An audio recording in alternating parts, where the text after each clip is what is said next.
To the Keen webinar series. This is Doug Melton from the Kern Family Foundation. Today's webinar is titled Feeding the Funnel, and it will be presented by Shane Rogers. Now, during the webinar, use your control panel's question entry box to ask questions. I'll be monitoring the questions to ask Shane, and he can answer following his presentation.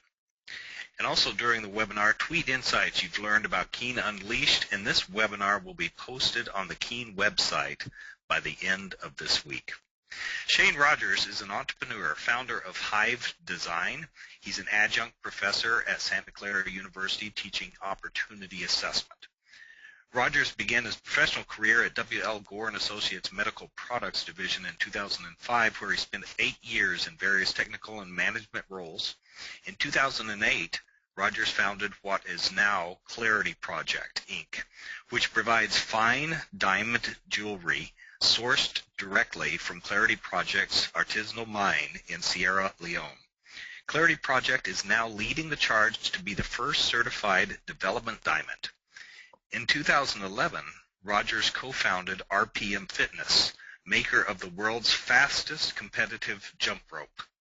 In less than 2 years, the rope has become the top choice of competitive jumpers and CrossFit athletes. And I want to mention also, in addition to this terrific bio, Shane presented a breakout session on opportunity identification at the 2014 Winter Keen Conference, approximately 1 year ago. It was incredibly well received. He's continued to teach and work in this area, and he is currently, I think all the participants, you'll find this very interesting. He's currently in a car broadcasting his webinar south of Santa Clara. It turns out his office is so active and busy with his 20 fellow colleagues, the people that are working alongside him in Hive Design, that to find a quiet place to broadcast turned out to be the car. So this high-energy individual, we've got him completely captive for the next hour, and I'm just thrilled. So without further ado, Shane Rogers. Thank you, Doug. Let me make sure my screen's showing here. Thank you, everybody, for taking the time. The slides look like they're presenting okay, Doug? They look terrific. Okay, great. So, yeah, thank you for the really nice introduction, and thank you, everybody, for taking the time out for this meeting. I'm going to run through some slides here, and the way I would normally do this would be really interactive. So I'm giving a snapshot of a course that I teach, and obviously when I would be teaching the course, there'd be a lot more feedback. So kind of bear with me, and if you have questions, pass them through to Doug, and I'm going to leave some time at the end where we can hopefully make this a bit more interactive. So Doug had asked me to talk about kind of this early phase of feeding the funnel. What I like to call like the first step in product design. So students come to me and say, I really want to design something, but where do I even start? This would be that place. So I got a few quotes here just to kind of give you some insights. So opportunity is missed by most because it's dressed in overalls and looks like work. I like this one. This one's from Thomas Edison. And then we have another one here from Seneca. Luck is what happens when preparation meets opportunity. So how do I get the students excited about this? It's actually pretty easy, and it starts with a process called design thinking. Some of you may be familiar with this. It's really kind of starting to take traction over the last 5 years or so. But the main piece that I want to focus on is the fact that design thinking is all about being human-centered. It starts with the people we're designing for, and really that's kind of the core of where design thinking is moving and where it should start. So what does this mean from a student perspective? This means that they can't sit in front of their computers and Google search and just read research papers. They actually have to get out in the field, talk to real people, ask real questions. And surprisingly, this is something that is a challenge and not something that a lot of the students are forced to do as part of their curriculum. So the process can be broken down into a number of different ways. This is the way the Stanford D-School breaks it out, and a way that I can identify with pretty closely. So today we're going to focus primarily on the empathize portion. If I were to be teaching this class in a one-unit format, which would be 9 hours at Santa Clara, I would generally group the empathize and define, and then maybe just a corner of ideate, just to get them excited kind of before they leave the course. So today we'll focus primarily on the empathize. So one of the things that I like to talk about is, you may have heard David Kelly say this as well, it's all about becoming an expert at the process. So Doug gave an introduction, and you can tell there's very little overlap between the different projects I've worked on. So my background started in medical devices, doing really highly technical devices at W. Gore & Associates. From there, while there, started a diamond mining company based out of Sierra Leone. And then from there, created this jump rope product, which seems ridiculous in practice, but is a one I really like to talk about with the students because it's really simple, a very simple product, but we've been able to build a nice little business around it. And then from there, we've developed a number of other products under Hive. But really, what has allowed this is because we have a process that we use. There's very little overlap between any one of these projects individually, but together they've all used the same process. And this is what I'm trying to teach the students and teach my fellow coworkers at Hive. Another piece is, this is a quote from Stefanos Zeneos from Stanford. All too often people who are deeply immersed in a field fail to see opportunities and needs that surround them because they've been indoctrinated into a certain way of doing things. And this is really, really important because, especially while I was at Gore, you'd think that these physicians are the experts. They obviously are in a certain capacity, but they don't know all the tools that we as technologists have that could possibly help them solve their problems. So by assuming this beginner's mindset and not exactly being the expert in that field often works to our advantage. So what's this process look like? It is not a one-way mirror. It's not a false environment. It's not the whole purpose of this is to become one with the person that you're interviewing. So I like to show this for that reason. You want to start with defining a focus. This is important because it needs to give the students some direction, but you don't want that focus to put too many constraints on the process because eventually what the outcome will just be an incremental outcome. Another example of that was Shimano came to IDEO and they didn't say, we want to define a better brake system, a better derailleur system. They said, we recognize that 90% of children ride bikes. Something happens between being a child and becoming an adult because 90% of adults don't ride bikes. So where is that disconnect? And by framing it in that way, it allowed IDEO to come up with some really interesting understandings about that behavior. A few things that were noticed, I don't know if you guys remember, but the cruiser bike kind of disappeared. And it wasn't until about 10 years ago that it kind of resurfaced. And what IDEO found was a number of adults have bikes, they're just choosing not to ride them. And if you ask why, the next thing you might find is the tires are flat, or the derailleur is broken, or the seat's uncomfortable, or the body position on the bike is no longer suitable for somebody. It's maybe not the right position for an adult as it would be for a child, or maybe the bike paths aren't safe. So it was all these insights that led IDEO to help Shimano redevelop and bring back the cruiser. And what they did is they made a really comfortable seat, upright handlebars, no gears, so it's a single speed, coaster brakes, so really basic mechanically, and then they beefed up some tires so that you could avoid flats. And in practice, it seems really simple, but it's these sort of insights that really lead to some really interesting innovation. So what we like to do to start is we like to recognize existing knowledge.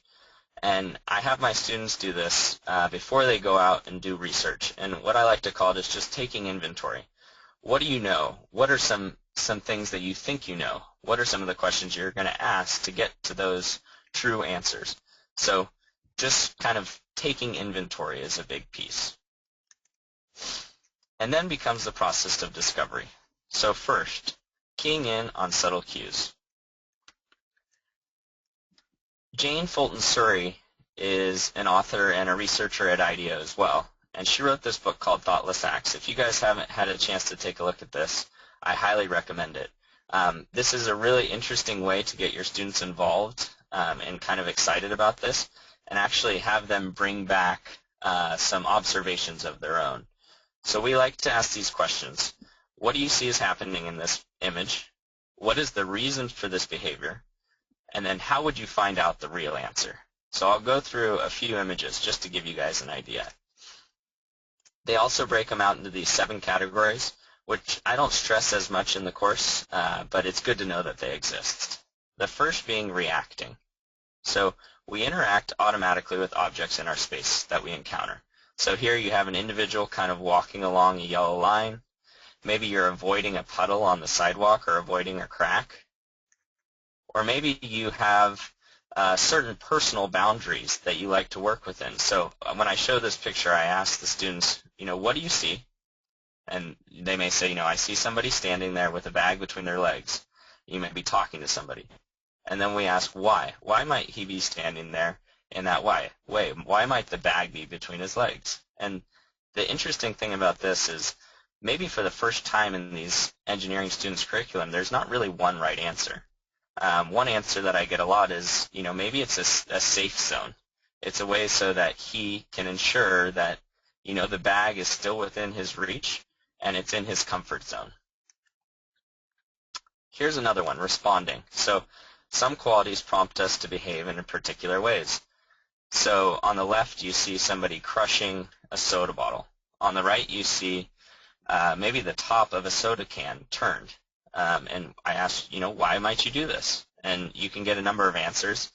Some of my favorites are, maybe that by squeezing a can or crushing a bottle, it kind of makes you feel like Hulk.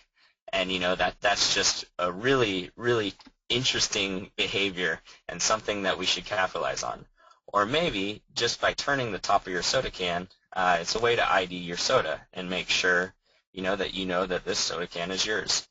So by having these insights, it then gets the students thinking, do we design a bottle that can maybe collapse more easily? Do we design a soda can that allows you to identify it as your own? And these are the sort of questions that we want our students thinking about. Here's an example of complementary shapes. Maybe walking by and you just can't help but resist setting this cup on top of this cone just because it looks like it was made to belong there. Or same thing here, maybe setting the milk carton on the corner of this rail. The shapes just lined up just so perfectly you couldn't avoid it. Another one is co-opting. And when I ask the students to go through their normal environment in the way that they would on an everyday basis, but really kind of look with this eye after seeing these slides, they come and actually present some really interesting findings. They're like, maybe I've walked by the same thing over and over again and never noticed it until now. Here's one. This picture is obviously a bit old, but maybe this was the innovation or the observation that led to Zuka in producing this suitcase that could also serve the purpose of a chair. Here people like to keep their hands free, and this is something I always stress. Maybe this is a mom that's pushing a stroller or a dad that's pushing a stroller and wants to keep their hands free, and they often go shopping. So maybe we redesign the stroller in a way to accommodate that behavior. Here's one with a paintbrush. We're all familiar with this, or a tea bag. These two things go together, but they don't go together very well. And here's a few more. I tried to pull some examples that I've actually seen as a result of these observations. Whether or not they really address the problem, I'll leave that up to you guys. But these are what I'd like to think as the initial observation that led to some of these product discoveries. The other one is exploiting. So we take advantage of physical and mechanical qualities that we understand. Maybe that's pushing a shopping cart up against a wall or parking it over a curb. Or maybe it's even, when I ask the students, what do you see here? They say, I see somebody that's maybe playing the violin. And I ask, where are they playing the violin? It looks like an overpass, maybe a tunnel. And I ask, knowing your understanding of mechanical design and acoustics, why might he be playing in a tunnel? And, maybe it's because it sounds better. Maybe it's because this is a thoroughfare, and he knows that there's going to be large traffic, and this might be a good revenue generator for him. So these are all the kinds of things. There's really no right answer, but it's a good way to get the students engaged and kind of excited about this idea of having these observations. Here's some with a pizza. Maybe this is a reverse thumbtack idea. Another use for a pencil. So this, again, would be adapting. So we alter the purpose or context of things to meet our objectives. And we've all seen this many times. So maybe there's a way to design a pencil that is more fashionable that could also be used to keep your bun up. And I like this one. So I've actually seen this firsthand too, which is funny. And my joke is, maybe this led to the innovation of the dashboard for the Tesla. But a few years ago, well, maybe 10, 15 years ago, when I was traveling a lot in Europe, this was actually standard practice and kind of came stock on some of these scooters. Here, I like this one too. So what you see here is this is actually a mechanic, and his directions are laid out on top of the ceiling. And it's kind of hard to tell from this image that that's exactly what's happening. But when you start to think, why might a mechanic put the directions on the ceiling? And then you start to think, well, he spends a lot of time on his back under the car, so maybe that's an insight that would lead us to design the product in a different way. And then the Heinz ketchup bottle is one that this also makes me think of, which you guys are all familiar with. And what I love about this is they didn't change anything with the exception of the label. So just by flipping the label around, this became a very innovative product. Conforming. We learn patterns of behavior from others in our social and cultural group. So here you have individuals kind of lining up against lines. Another one here where if one person litters, it makes it easier for the next person to litter. And what you see on that bottom left-hand corner, it's a little hard to tell, but this was after they pulled the trash cans in London after the subway bombings.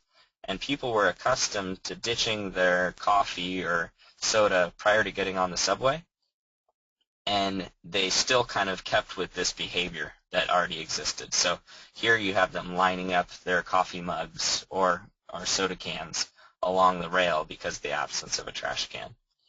And that one in the upper left, one thing that you'll notice here is all these items maybe could be recycled. Maybe this is a cry out for a recycling need. Or on the right, these baskets actually really closely resemble trash cans in Japan. And this is actually a basket on a bicycle. So you can imagine people come back to their bike and they've got beer cans or looks like cigarettes or some other trash in their basket just because it maybe looks like something that it's not. This is a good one because this gets the students every time pretty excited about using their own understanding of their environment and the mechanical needs. So here you have a scooter with an umbrella on top. And some of the things the students have kind of mentioned is maybe it's to keep the seat cool. Maybe it's a way to ID your bicycle. Maybe they're actually drying the umbrella. All these things would be insights that then you could ask the individual, why exactly did you place the umbrella like that? Tell me about another way that you've done it. And then that leads the students to actually come up with some really interesting insights that could lead to some really interesting innovation. A few things that they've considered here were changing the thermal performance of the seat. Maybe you make it a different material. Maybe it's a different color. Maybe that you make it hydrophobic because what they really wanted to prevent was the seat from getting wet. So all these things are what I'm talking about have actually come from the students after seeing this image. Signaling, so we convey a message and prompts us to understand. We all know what this means. It means, please give me money. Here this means that this is out of service, or maybe we put our envelope next to the door, or our bills next to the door so that we don't forget them. We all know what this means, out of service. And then here are a few from the field. So these are either from a student or ones that I've taken. The one on the left, I thought this was great. This might be a good example of of co-opting. You can see here that they've actually used the crane and a tarp to create this little mobile workstation. And it was raining that day, obviously, so they needed a dry environment, and this is what they built. The one on the right, this was actually coming home from the King conference. I saw this. The flight attendant that was taking our orders was taking the orders on a dark plane, and she had attached this little flashlight to her clipboard so that she could take the orders. Maybe there's an opportunity here, maybe not. Maybe this is a single use case, but regardless, she's using a device that she brought to make her job easier. So next would be go to the source. So some of the research methods, I'm sure a number of you are familiar with ethnography, but the way we like to break this out is I like to do it in teams of 3 or less, and generally we'll have an interviewer, so one person actually engaging the individual, one person strictly taking notes, and maybe, if the circumstance is right, a photographer or a videographer. So some of the key points that I highlight with the students is, one, it's really important to create privacy. So depending who we're talking to, say, for example, we were interviewing some young kids in kindergarten. All the kids want to be interviewed. So if we wanted to actually get one individual isolated to get their feedback, one technique that's been used is we can engage that one individual and then maybe engage the whole group separately. So you can kind of create a distraction for the rest of the group. It's all about listening, obviously, and it's a deep dive. So we're really trying to get the people to tell stories. And when I do this as an exercise in class before the students go out and actually do the interviews, for some reason, I guess because it's easier, we like to ask yes/no questions, really simple questions like, do you draw with blue pen or green pen? And they'd say blue pen, and then the conversation kind of dies. So instead of asking like an open-ended question like, tell me about the last time you drew a picture, or tell me how you draw, show me, can you show me the tools that you use? So these really open-ended questions is really what we try to encourage. Otherwise, the conversations will last for less than 5 minutes. And I encourage you to try this with your students because it's much harder, and maybe try it yourself as well, because it's much harder than you would anticipate. Another one is the students often ask, what do we wear? And what I like to say is try to emulate the status of the people that you're going to interview. So in order to build trust, maybe sit at the same height. If you're going to talk to kids, don't wear a suit. Dress maybe more casually, sit on the ground. These are the things that are going to really create this kind of honest environment, and that's really what is the most important piece of getting to these deep insights. So who to talk to? We like to break it up into thirds. So the first third would be ideal constitutes. The next third would be maybe the opposite extreme, and maybe a third in the middle. And within that, we like to try to get one extreme user. So, maybe the expert in the field. For the jump rope example, we found the world's best jump roper. He had set all the world records. So you can imagine in talking with him, he's going to have significantly different feedback than the person that maybe jump roped as a child or maybe jump ropes once a year. So that feedback and the different individuals that you talk to are really important as part of this process. So in context immersion, really, really living in the shoes of the people that you're designing for. So in the example of Clarity, the Diamond Corporation that I was talking about, when we were putting in these fair trade standards or the equivalent of that, one of the requirements that we wanted to put in place was that the individuals have shoes. So we got boots for our entire group of miners. And that seemed on the surface like a really great idea until we started to observe the miners actually wearing these boots. And what ended up happening was their feet would get stuck in the mud. It was much harder to remove their feet. It was hard to keep the boots clean. But the biggest one was the individuals wearing the boots were not wearing socks because they didn't have socks. And without socks, they started to get these really nasty blisters. So what we were trying to do was prevent infection, prevent harm, actually try to improve the quality of life for these miners, when in turn, by enforcing that, putting this requirement that they wear boots without fully understanding the process, really actually ended up causing more damage. The same thing goes with the first aid kit. We took for granted the fact that everybody maybe would know how to use a first aid kit or had some exposure to it, and that definitely was not the case. So it's these things that until you're there, until you're doing this firsthand, it's very difficult to understand, and not something you could have planned for. So going further, living in their shoes. I did a program at Stanford several years ago, back in around 2006. It was a hybrid version of the biodesign process. And the observation that we had was a patient reported severe chronic abdominal pain and discomfort, and then upper gastrointestinal bleeding was observed.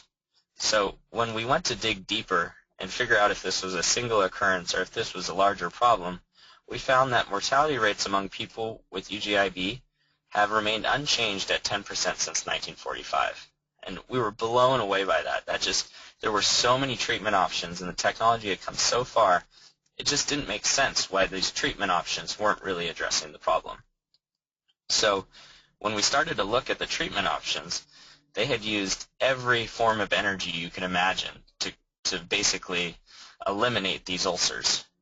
But what we didn't understand until we went in and observed was there's a tremendous amount of blood that pools in the fundus, which makes actually seeing the target site and treatment site almost impossible. So instead of us developing, another clip or another cauterization device or something, incremental improvement on an existing technology, we took a very different route, and we just created a device that could actually clear the fundal pool and make for better observation. Obviously, there's a lot more to this than what I'm talking about here, but the whole point is by observing and being there and witnessing it firsthand, you see something totally different than what you'd ever find just by sitting behind the computer. There's some tools that you can use for this. So these can be called empathy tools. So maybe you rub grease on your glasses for impaired vision. Maybe you put a brace on for loss of dexterity. But it's all about putting yourself in the situation of the person that you're designing for. Going back to that last example of the pooling of blood in the fundal pool, one of the people on the team actually put a nasogastric tube in to really experience firsthand what that was like. I'm not recommending that. It's a terrible process, but there's no way to better understand the person you're designing for than to actually go through the process yourself. So question the status quo. And this really becomes getting to the root of the question. Keep asking why. I like to say, show me. It's so important. Don't describe your tool to me. Show me. Show me how you use it. Show me how you hold it. Why do you hold it that way? Why do you do that first? And it's really kind of thinking back to being a child and keep asking why, because the discovery that'll happen is what generally happens with us is we find people don't really have the answer to that last why. Like, why do you hold it in that certain orientation? I don't know. I've always held it that way. Why? And so these are the insights by using storytelling, show me, draw it, think out loud. These are all ways to better understand your user. And then obviously be careful of asking people what they want, because they may not know all the options. We also like to look at the competitor product analysis, so looking at strengths and weaknesses. This here is a video of a Kickstarter project that I'd share, but I'd be worried that the video won't go through quite right. The intro to the video, they show this cell phone going into a number of different dock stations that are on the market, and quickly from a consumer, you've either identified with this and experienced it yourself, and it's a very impactful video because it shows all the technology and kind of all their deficiencies all at once.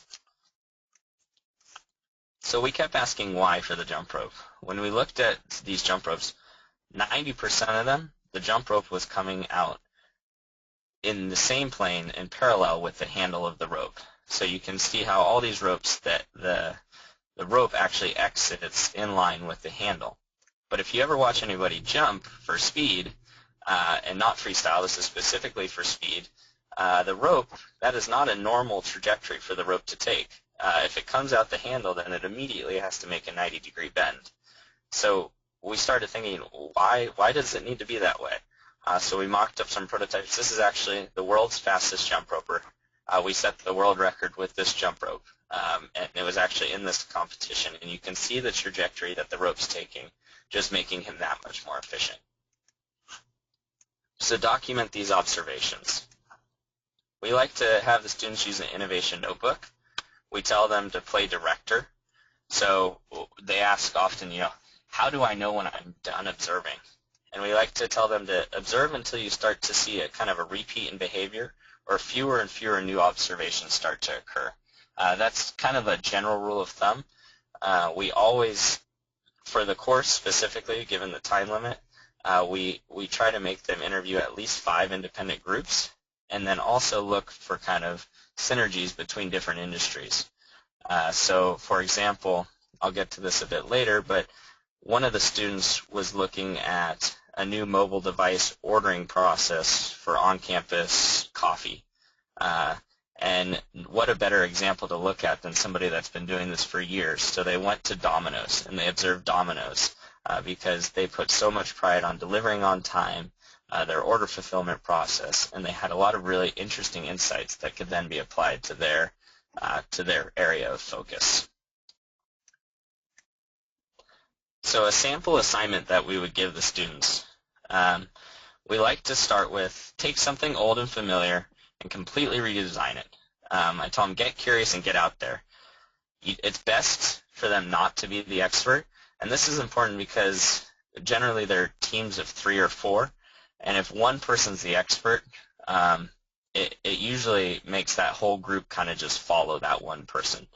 So, and it's really not real life. Very few instances have I been able to be an expert in a process or a focus that we're working in. So it's about not being the expert, but it also has to be a focus where people can actually get access to these experts for the interview. And I'll give some examples of some successful ones and some not successful ones that we've done over the years. So I talked about the students, generally a team of 3. We encourage them to go for diversity, and the deliverables, what they turn in at the end of the course, is their observations in their innovation notebook, and then they give a few presentations through the course that are kind of updates as they're doing these observations. And the presentation format, we're really looking for the students to bring us into the world that they got exposed to. We're not looking for these fancy PowerPoint presentations so much as we're looking for pictures, quotes, stories, really bring the rest of the classroom into their environment. So we talked about going to the source. We talked about when you know you're done observing. And the other big piece here is when you're writing these observations down in the notebook, you don't want to filter at that point. You want to just document the observations. So if you remember back to the slides I was showing earlier where we asked, what do you see? Why might they be doing that? And then how would we get that answer?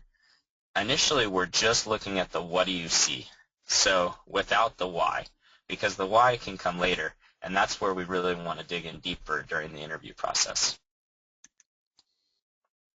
We encourage them to play director, so imagine breaking this journey down into its individual components, and that's the best way to walk the rest of the classroom through the process. And a lot of students have been really successful doing this visually, thinking in terms of verbs, not nouns, and then lastly, kind of the latent needs. These are the needs that are unknown to the customer, and these are the really interesting ones that may surface as part of this process. Being careful not to ask people what they want. The example here, I'm sure you guys have heard this. If Henry Ford would have asked people what they wanted, they would have said a faster horse. This could not be more true. I did this a lot while I was at Gore, and one of the questions when we would ask the physicians, we had to be very careful asking the physicians what they were looking for, because they obviously come at this from a different perspective than we do as engineers or designers. So it's great to have that input, but we don't want it to guide the process too much. And then some examples of the focus that we've had in the classroom that have been successful. So one that was really successful was getting a haircut.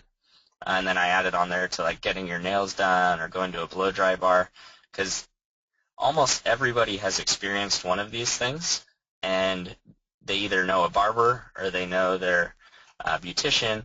It's somebody that they can reach out to that can then expand their network. And what the students did was they actually got extra credit if they got a haircut themselves. So you can imagine the pictures were really funny. They had some really great insights. They had a lot of fun with it. And that was actually a really great example of a focus. Washing a car or getting your oil changed, this was another one. The hotel check-in process, going to retirement homes. There was a few reasons. This one actually hasn't been done yet, but I've been encouraging the students to do this because, one, there's probably lots of opportunity. Two, it's no trouble finding somebody that'll talk to you. And three, I'm sure it would be enjoyable and rewarding for both parties. So for this course, I actually just finished teaching it on Saturday, and a few of the ones that I wanted to highlight for you guys. One of the teams looked at recycling on campus. So what happens when they just essentially you finish your water bottle, you drop it in the recycling bin. That's kind of the beginning of the process. And then they followed that piece of trash all the way to the landfill. And were just looking for, they were observing, looking for opportunities along the way. We've had the rec center, which I kind of bucketed these as on-campus examples because these have generally been the easiest for the students to group around because it doesn't require transportation exactly. So the rec center, this was, they looked at the check-in process and the re-racking of the weights and kind of keeping the whole gym clean. And they came up with some really interesting ideas there.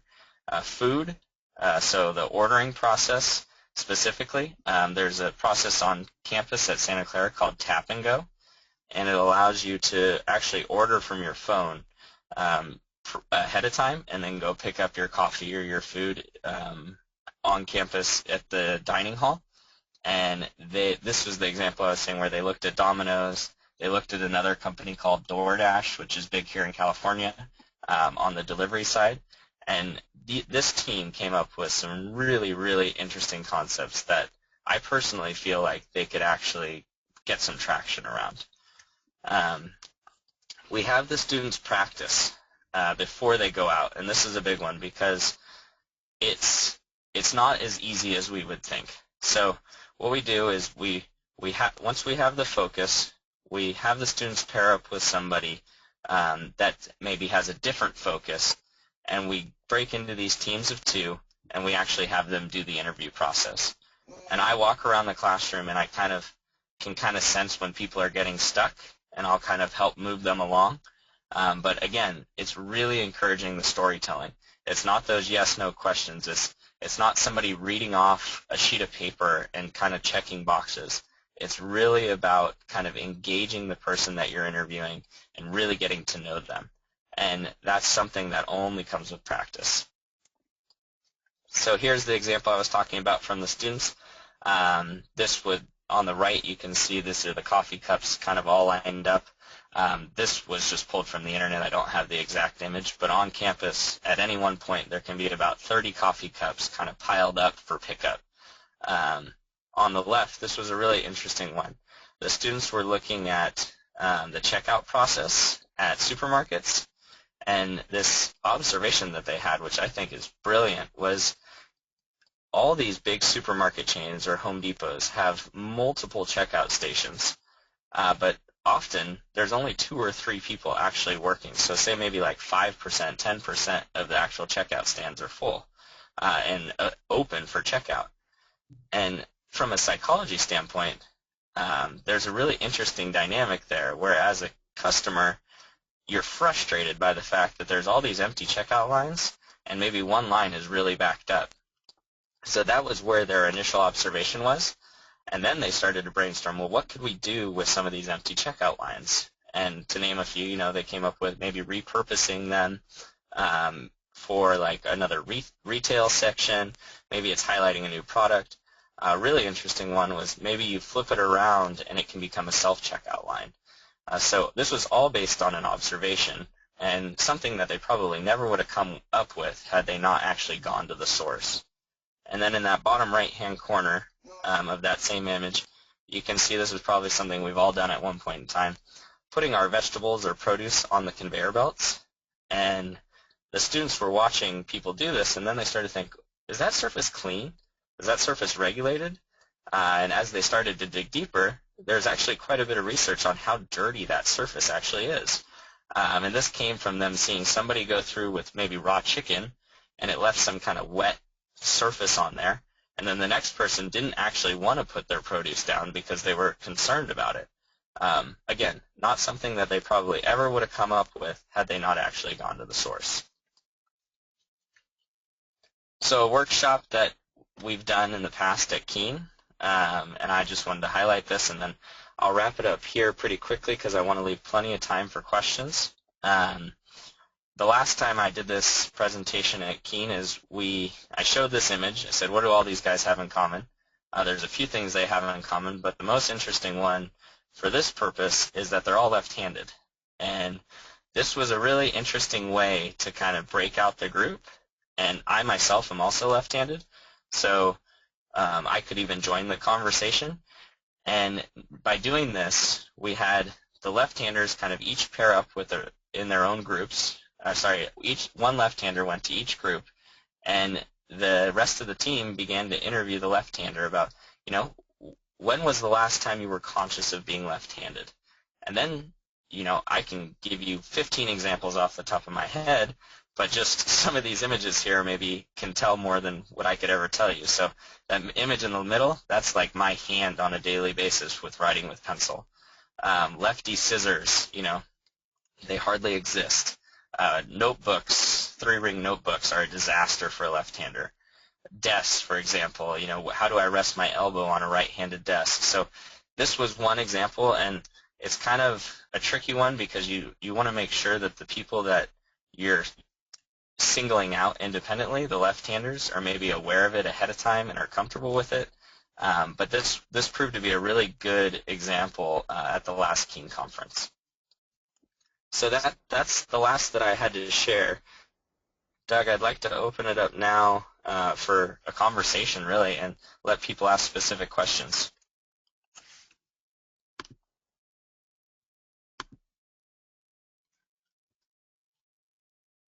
There we go. So terrific. It's a great presentation. I've appreciated the way you developed the slides and the visuals, and I was part of that left-handed group. I was one of the interviewees in that exercise that you were talking about that happened at the 2014 Winter Keene Conference, and it went incredibly well.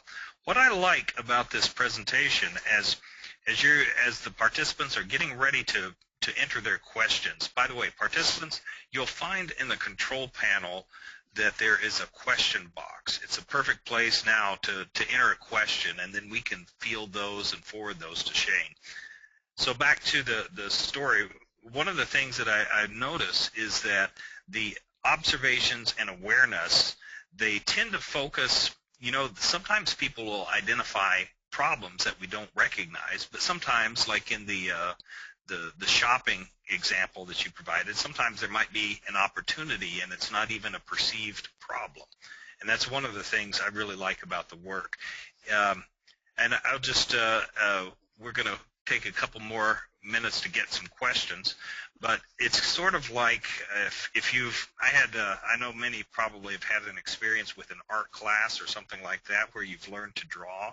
And I remember my personal experience in something like that. It was sort of seeing contrast and seeing the lines and looking at relative dimensions was sort of like seeing things for a first time. And so this is sort of the engineer's art class in some sense, that they start observing the world around them. All right. That could not be more true, Doug. And the most exciting thing, I think, as a as in teaching this course is when the students start to see these things for themselves. So like, there's no way I could have taught the students to recognize that thing about the lines or even that observation about the produce on the conveyor. There's something so rewarding for the students to feel like, hey, I came up with that. I saw that myself. Like, I recognize this opportunity. So, This is, yes. questions are rolling in now. One of the questions, do you have any evidence that this changes mindset? That's a tough, right out of the gate question. Changes mindset in the students. So Right. I'll take the question that way. Yes. So yes, I do. So in this I just finished teaching it. So in the example I was giving, one student had walked by this same, I'm trying to think of exactly what the example was. It was something to do with a fire hydrant. I can't remember the exact example, but they'd walked by it 100 times going to class. And for the first time, they just saw it in a little different way that they had never seen it before. The other thing is, at Santa Clara, we do a really great job on the technical STEM. And this gives the students to think a little bit more broadly and give them an opportunity to think, I too can actually come up with ideas on my own. Now that I have this technical background and this process, I can actually create solutions, and it's more of like an empowerment for the students that they too can do this. And here's another question. Other than just documenting observations, what are some of the other tools and software that you found work well to organize and catalog their observations? So we have them group the observations, so that's one thing. There's not really no software that we use. And in some ways, I think software would maybe take away from the process because it's much more, I keep saying it's human-centered, but it's really dynamic. So what we have the students do is if they've taken pictures or photographs, they organize them maybe on Post-its or put them up on a board, and they start to group these observations. And imagine, so in the haircut example, the first time I did that, I had the whole classroom do that as their focus. So we had 30 students, and they were broken into teams of 4. You can imagine how much overlap there was of these same observations at different barbershops, at different beauty shops, so you could start to see these parallels and start to build a really impactful story. So to answer your question more specifically, we don't use any software, but we do use lots of space and kind of lay out these observations in a way that they can be dynamic and moved around. That's great. And here's in a related question that's around the logistics of that. By the way, I can't participate in that haircut thing. I won't say why. But here's a question that's related to the logistics and kind of what level. What year are the engineering students, and do they encounter resistance from engineering students? Let me rephrase that. What year are the students, and do you encounter resistance from students in this particular subject area? And the questioner also says, it can feel like it's not serious, or it might not involve an equation, or I'm just going to add even a perfect answer, like you mentioned. Yeah, so those are all great questions. So one advantage that I have in the way that I've taught the course is I teach as an adjunct at Santa Clara, and I can really only teach 3 Saturdays because my schedule is very dynamic. So I carve out the first 3 Saturdays. Well, I teach the first Saturday, and then we have a week off, and then I teach the next 2 Saturdays of the quarter, every quarter. And this is an elective class, so the students, 1, have to give up their Saturday, 2, it's an elective unit, so they may not even need credit for it, and it's in the morning. So the students really have to be motivated and be interested in it. So it may be unfair. I'm getting kind of the cream of the crop, the people that really want to be there. But so far, the students this last class, the students hung around for an hour after I finished teaching on Saturday, and they were so thankful. For the first time, they felt like, you know, they've always been interested in entrepreneurship. They've always been interested in doing something creative on their own. But until now, they never really felt like they knew how to get there, or at least the starting point, where to even start. So the student feedback has been phenomenal, and partially it's because I get to choose, or we get the kind of the top students. And then the student grade levels, so we've had everything from freshmen to seniors. It's really helpful to have the students kind of more early in the process. So ideally, we get kind of freshman, sophomore, because the seniors that have been in the course, the feedback is this would have been so helpful for my senior design project. Like, had I had this earlier, this would have really helped me through the rest of my schooling. One more kind of related question, and it's about forming the groups. So how do you form the groups, maybe to encourage the diversity and a variety of competencies in the groups, or maybe you don't? How do you put the groups together? Yeah, that's, I would love to be able to put more time into that, but because the whole class moves so quickly, the very first day of class I have the students talk about, I go through 3 questions, you know, what year are they? And then I have them talk a little bit about just what drives them to want to design, like what are they passionate about? And if it's not about design specifically, like what are their hobbies? Are there certain areas of interest, so that the other students in the classroom can get, you know, in just a few minutes, a general idea of their interests and maybe the kind of their passions, so that they can then create teams amongst themselves. But it's a process that's not as fleshed out and not as thought through as it probably could be, but again, it's just because we have a very limited amount of time. Shane, as we're starting to wrap up here, I just want to mention one other thing. I think this perfectly fits with the 3 C's. In your slides, curiosity was a point that you made. When we talk about the 3 C's, the second one is connections. You had a challenge in there regarding status quo. The language we tend to use is right off our KSOs, which is explore a contrarian view of accepted solutions. So the material that you're presenting does fit right into the entrepreneurial mindset. I just wanted to cap that, put that on that note on there as a conclusion, just to some of the work that you're contributing in this particular area. The other thing I want to be able to do is talk to you about being a resource.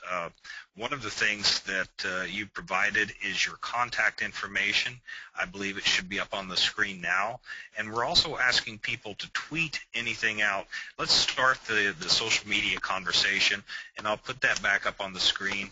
It's at Keen Unleashed. So tweet any new insights. If we've got participants out there that are tweet savvy, tweet any new insights you've learned at Keen Unleashed. Once again, Shane Rogers, your email is there. Our next webinar is March 10th. Julia Williams of Rose-Hulman will be talking about assessment. One of the things she will be talking about fits just perfectly into the 3 C's, and that's how to measure curiosity. She'll be talking about the curiosity index that Rose-Hulman has been using for some time. Shane, any last words you want to offer all of our participants? From the car. No, yeah, thank you, Doug, so much. Thank you, guys. I'm about ready to walk back into the madhouse that is our office. Monday mornings are always really crazy for us. But along those lines, too, the students really kind of appreciate that I'm doing this, our teams are doing this firsthand. I bring in examples that are happening real time, and I think that's also a big piece of what keeps the students excited about it. So as much as we can bring in like real life examples has seemed to work pretty well. So thank you, Doug. Thank you, everybody. And Shane, we, as well as your students appreciating that, we appreciate your work and your contributions to the network. Everyone have a great balance of your day. We'll look forward to talking to you soon, and maybe at the next webinar. Take care.